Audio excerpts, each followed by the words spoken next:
Assalamualaikum warahmatullahi wabarakatuh. Waalaikumsalam warahmatullahi wabarakatuh. Kembali lagi bersama Dampar ID. Kali ini saya bersama Ustadz Muhammad Haidar Hasan. Beliau adalah alumni Lirboyo tahun 2009 ya. Yeah. Sehat Ustadz ya? Alhamdulillah, Alhamdulillah. Sehat. Assalamualaikum. Nah, bicara tentang budaya dan kesenian dalam negara Kesatuan Republik Indonesia,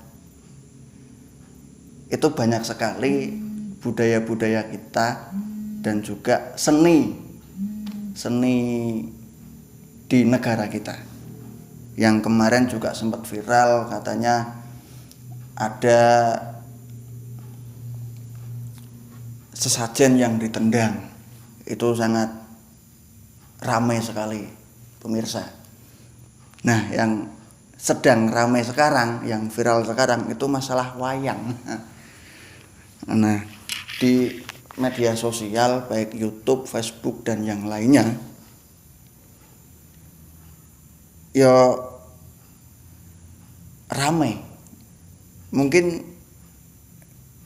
Gus Haidar bisa menjelaskan ya tentang bagaimana hukum wayang dalam Islam. Monggo Gus. Oke. Sebelumnya saya minta maaf atas keterbatasan ilmu saya barangkali, karena seharusnya ini yang bertanya, jenengan yang jawab ini Gus. Aduh. Saling Jadi, belajar. Wayang itu, hukum asal wayang itu adalah mubah. Sesuatu yang mubah. Sesuatu yang mubah itu berarti tergantung mau digunakan untuk apa. Kalau wayang itu menilik secara historis ke belakang, wayang itu ada sebelum zaman Wali Songo. Dari dulu itu ada yang mengatakan wayang itu berasal dari India, terus muncul ketika zaman Hindu, akhirnya untuk dakwahnya orang Hindu. Ketika Wali Songo juga ditopang untuk dakwahnya Wali Songo, yang di sini adalah Kanjeng Sunan Kalijogo, karena beliau melihat bahwa ternyata di Jawa ini budayanya sangat hebat. Jadi negara hebat itu bukan karena agama, tapi karena budaya. Oh begitu? Iya. Jadi terbukti sampai sekarang bahwa tanah Jawa ini bisa menyebar Islam yang begitu hebat karena cepatnya menyebarnya Islam. Wali Songo itu bisa menyebarkan Islam setanah Jawa itu hanya butuh waktu hanya 50 tahunan. Itu kan waktu yang sangat sedikit. Itu tidak begitu banyak waktu. Karena apa? Wali Songo sudah paham, oh di Jawa itu budayanya sudah sangat luar biasa. Terbukti budaya Jawa dengan Arab itu sangat jauh. Walaupun secara bahasa Arab itu adalah bahasa yang paling komplit. Tapi kalau secara budaya, Jawa itu lebih hebat dari Arab. Bahasa Arab itu kalau memanggil ayah itu panggilannya, kalau kamu ya manggilnya kamu. Tapi kalau bahasa Jawa ada kowe, ada sampean, ada jenengan, macem-macem. Lah ini budaya yang sangat luar biasa. Lah ketika Wali Songo masuk ke Indonesia, ke Jawa, menilik ternyata agama yang tertua adalah Kapitayan. Jadi bukan Hindu Buddha, bukan. Kapitayan itu apa? Kapitayan itu kalau jenengan jalan-jalan ke Benggelung Doro. Benggelung Pandoro. Nah, itu di situ, di dalamnya itu di situ masih ada sisa-sisa agama Kapitayan. Doro itu termasuk daerah yang tua di sana. Pekalongan yang paling tertua kemungkinan Doro. Saya pernah ngobrol dengan Les Bumi. Di sana itu pernah ditemukan fosil anak gajah. Lah di Doro itu ada sisa tempat peribadatan Kapitayan. Nama tempat peribadatan Kapitayan di sana itu namanya sanggar. Bangunannya persis seperti musola, terus tengahnya ada lubang untuk sembahyang, biar ketemu sama Sang Hyang Tayang. Lah, makanya Wali Songo masuk, tempat peribadatannya juga diserap dari sanggar menjadi langgar. Lah terus banyak serapan-serapan dari Kapitayan itu. Terus saum, puasa itu kalau bahasa kita syariat Islam puasa, saum. Tapi kalau bahasa Kapitayan itu ada bahasa upawasa. Upawasa yang akhirnya diserap menjadi bahasa kita poso. Ini hebatnya budaya kita. Nah, negara yang penyebaran agama Islam tanpa perang hanya di Jawa. Terbukti Timur Tengah kayak apa hebatnya. Afghanistan 40 tahun belum selesai perang saudara. Perang terus. Ini hebatnya peradaban budaya. Nah, budaya dengan agama itu harus dipisah. Contoh kecil. Contoh kecil agama. Agama dalam sholat itu kita dituntut dalam sholat menutup aurat.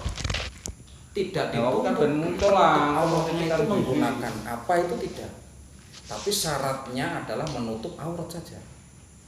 Nah, di sini budaya yang main. Pak Roti tanya jawab di Indonesia kalau menutup aurat ada yang pakai sarung, ada yang pakai celana, ada yang pakai kemben, ada yang pakai peci, ada yang pakai blangkon, ada yang macam-macam. Nah, ini budaya.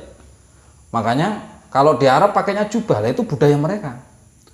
Kalau di sini ikut-ikut nutup auratnya harus menggunakan jubah, repot. Tukang beca pakainya budaya harus pakai jubah. Nanti kalau mau ngerem nggak bisa berhenti. Salah narik, tarik, salah narik. Nggak berhenti. Lah itu repotnya itu kalau budaya harus dipaksakan, budaya itu harus Arab. Nggak ada, budaya Islam itu nggak ada. Beda daerah beda. Lah kehebatan negara itu hebatnya di budayanya. Terbukti penyair dari Mesir itu mengatakan bahwa wa innamal ummamu akhlaquma baqiyat wa inhumu dhahabat akhlaquhum dhahabu. Jadi budaya, hebatnya negara tergantung pada budaya. Nah, di antaranya alhamdulillah kita memiliki di Indonesia ini budaya yang begitu luar biasa yang harus kita emban, harus kita jaga betul agar budaya ini semakin, alhamdulillah sekarang contoh budaya kita yang paling kuat. Bupati itu kadang bupatinya ada di Jawa. Terus wakilnya dari suku mana. Terus perangkat-perangkatnya dari mana. Kita bisa bersatu. Ini keindahan yang luar biasa. Keindahan-keindahan seperti ini jangan nanti pudar gara-gara sesuatu hal baru yang mengatakan itu enggak boleh, itu enggak boleh. Kembali tadi ke wayang. Wayang itu hukum asal mubah. Nah, tinggal pelakunya itu mau digiring kemana. Kalau dulu zaman Sunan Kalijogo itu untuk menggiring, tadinya wayang yang dimanfaatkan untuk dakwahnya orang Hindu Buddha, hari digiring oleh Kanjeng Sunan Kalijogo menggunakan wayang, disitulah disisipkan diantaranya aji-aji yang paling top di wayang adalah Kalimosodo. Nah, padahal kalimat syahadat di situ. Itu sebenarnya makanya ketika masuk budaya, masya Allah, itu sedikit demi sedikit langsung mengena ke hati orang Jawa tanpa peperangan. Ini hebatnya Wali Songo. Saya justru salut. Untungnya yang masuk adalah Wali Songo, bukan orang yang mengharamkan budaya itu. Kalau orang mengharamkan budaya-budaya itu yang dulu berjuang sebagai pengganti Wali Songo, saya yakin berapa ratus tahun pun tidak akan berhasil mengislamkan tanah Jawa. Untungnya Wali Songo. Kita belajar sedikit tentang toleransi, karena ini menyangkut dengan budaya. Allah Ta'ala itu maha toleransi. Wasi'a rahmati kullasyai. Jadi Allah Ta'ala itu maha rahmat, maha toleransi. Contoh dalam sholat Sholat itu kewajiban adalah membaca Fatihah. Bagi yang tidak bisa membaca Fatihah, berarti diganti bacaan Arab selain Fatihah, yang penting hurufnya sama dengan Fatihah. Kalau tidak bisa bahasa Arab, wirid terserah bebas. Yang penting sama hurufnya, jumlahnya dengan Fatihah. Kalau tidak bisa wirid, doa. Doanya apa? Yang pertama yang diprioritaskan doa urusan akhirat. Doa urusan akhirat tidak bisa. Yang penting doa urusan dunia tidak masalah. Contohnya di situ dicontohkan dalam kitab itu, Allah marzuqni zaujatan hasna. Ya Allah, mudah-mudahan Engkau berikan aku istri yang cantik. Ini sampai toleransinya Allah Ta'ala. Allah Ta'ala saja maha toleransi, masa kita sebagai hamba kok tidak toleransi? Sedikit-sedikit tidak boleh, sedikit-sedikit haram, sedikit-sedikit haram. Sampean itu makhluknya siapa? Kalau makhluknya Allah ya harusnya toleransi gitu.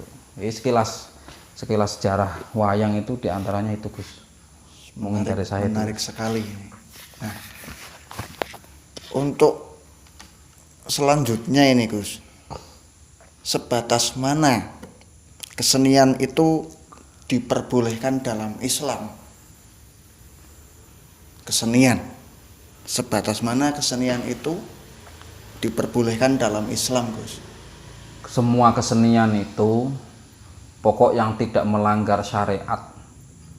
Contoh, kenapa Rhoma Irama menciptakan lagu yang berjudul seni, lagu dangdut? Gus tahu enggak itu lagu dangdut Rhoma Irama seni? Kalau saya dangdut suka, tapi enggak tahu. Nanti bisa dilihat, Gus. Ya. Lagu Rhoma Irama berjudul seni itu diciptakan oleh Rhoma Irama itu karena dia melihat, Rhoma Irama itu melihat orang-orang seni itu ada yang sebelum konser nyembelih kelinci, disembelih, terus kepalanya itu dipetot pakai kedua tangan, terus darahnya dikucurkan. Jadi untuk sesembahan kepada setan. Ritual. Makanya muncullah Rhoma Irama mencetuskan lagu seni itu. Lah kuncinya itu seni bagaimana yang tidak melanggar dengan syariat. Itu semua kesenian bisa. Bahkan orang-orang tasawuf itu, orang-orang sufi itu banyak yang menggunakan kesenian alat-alat musik untuk memuncakkan syauq kepada Allah Ta'ala. Jadi caranya itu, mancingnya itu menggunakan alat musik itu. Ibarat Apollo itu pasti kan ada landasan untuk Apollo. Ketika Apollo mau terbang, landasan ditinggal. Lah alat musik itu sebatas itu. Cuman ini nggak sembarangan, saya aja belum bisa. Jadi kesenian-kesenian apa saja yang dibolehkan ya sebatas kesenian itu tidak melanggar. Seperti wayang kulit itu tidak melanggar. Kayak wayang golek, dilihat wayang goleknya. Wayang golek ini seutuhnya wayang golek atau enggak?